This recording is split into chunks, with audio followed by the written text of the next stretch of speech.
అందరికీ praise the lord. ఈరోజు మనము యెహోషువ గ్రంథము 9వ అధ్యాయాన్ని ధ్యానం చేసుకుందామండి. దయచేసి అందరూ కూడా వాక్యాన్ని చివరి వరకు వినండి. అలాగే వాక్యం చదవడం రాని వారికి వీడియోని షేర్ చేయండి. యోర్దాను అవతలనున్న మన్యములోను లోయలోను లెబానోను నెదుటి మహాసముద్ర తీరం అందంతటను ఉన్న హిత్తీయులు, అమోరీయులు, కానానీయులు, పెరిజ్జీలు, హివ్వీయులు, యోబూసీయులు అనువారి రాజులందరికీ జరిగిన దానిని వినినప్పుడు వారు యెహోషువతోనూ ఇశ్రాయేలీయులతోనూ యుద్ధము చేయుటకు కూడివచ్చిరి.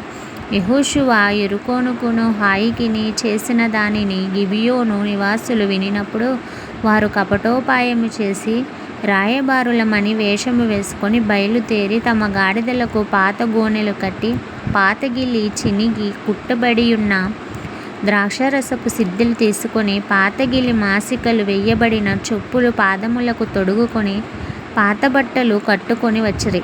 వారు ఆహారముగా తెచ్చుకొనిన భక్ష్యములన్నీయు ఎండిన ముక్కలుగా నుండెను.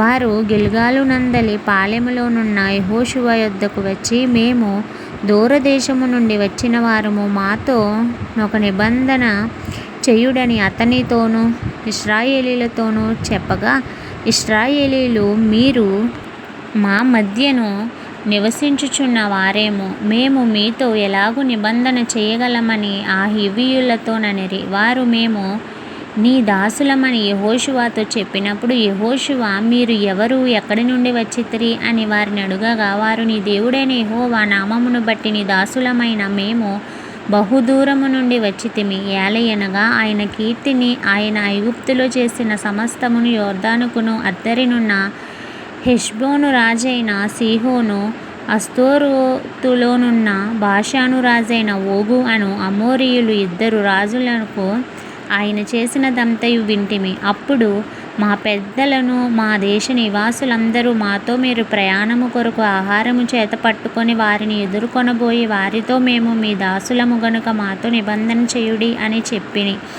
చెప్పుడి అనిరి. మీ యొద్దకు రావలెనని బయలుదేరిన దినమున మేము స్థిరపరుచుకొని మా ఇండ్ల నుండి తెచ్చుకొనిన మా వేడి భక్ష్యములు ఇవే. ఇప్పటికీ అవి ఎండి ముక్కలాయెను. ఈ ద్రాక్షారసము సిద్ధెలను మేము నింపినప్పుడు అవి క్రొత్తవే, ఇప్పటికీ అవి చినిగిపోయెను. బహుదూరమైన ప్రయాణము చేసినందున ఈ మా బట్టలను చెప్పులను పాతగిలిపోయినని అతనితో చెప్పిరి. ఇశ్రాయేలీయులు యెహోవా చేత సెలవు పొందకయే వారి ఆహారములో కొంత పుచ్చుకొనగా, యెహోషువ ఆ వచ్చిన వారితో సమాధానపడి వారిని బ్రతుకనిచ్చుటకు వారితో నిబంధన చేసెను. మరియు సమాజ ప్రధానులను వారితో ప్రమాణము చేసిరి. అయితే వారితో నిబంధన చేసి 3 దినములైన తరువాత వారు తమకు పొరుగువారు తమ నడుమను నివసించువారే అని తెలుసుకొనిరి. ఇశ్రాయేలీయులు సాగి 3వ నాడు వారి పట్టణములకు వచ్చిరి.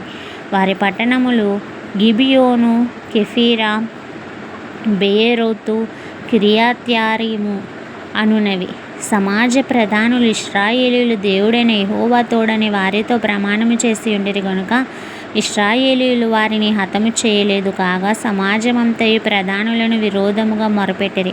అందుకు సమాజ ప్రధానులందరూ సర్వ సమాజముతో ఇట్లనిరి, మనము ఇశ్రాయేలీయుల దేవుడైన యెహోవా తోడని వారితో ప్రమాణం చేసితిమి గనుక మనము వారికి హాని చేయకూడదు.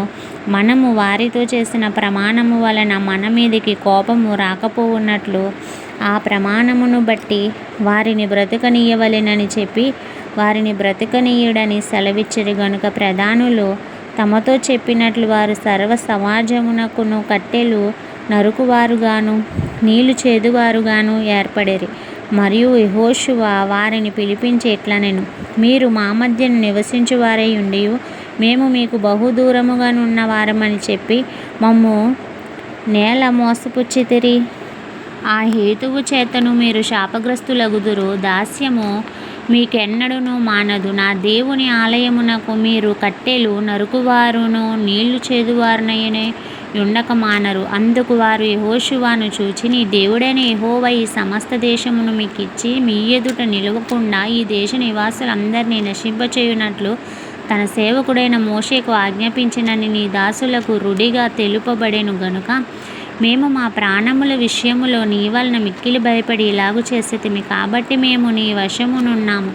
మాకేమి చేయుట నీ దృష్టికి న్యాయమో, ఏది మంచిదో అదే చేయుమని యెహోషువకు ఉత్తరమిచ్చిరి. కాగా అతడు అలాగు చేసి ఇశ్రాయేలీయులు గిబియోనీయులను చంపకుండా వారి చేతిలో నుండి విడిపించెను. అయితే సమాజము కొరకును యెహోవా ఏర్పరచుకును చోటును నుండి బలిపీఠము కొరకును కట్టెలు నరుకువారుగాను నీళ్లు చేదువారుగాను యెహోషువ ఆ దినమందే వారిని నియమించెను. నేటి వరకు వారు ఆ పని చేయువారై ఉన్నారు. ఇంతటితో ఈ పరిశుద్ధ వాక్యము దేవుడు దీవించి ఆశీర్వదించునుగాక. ఆమేన్.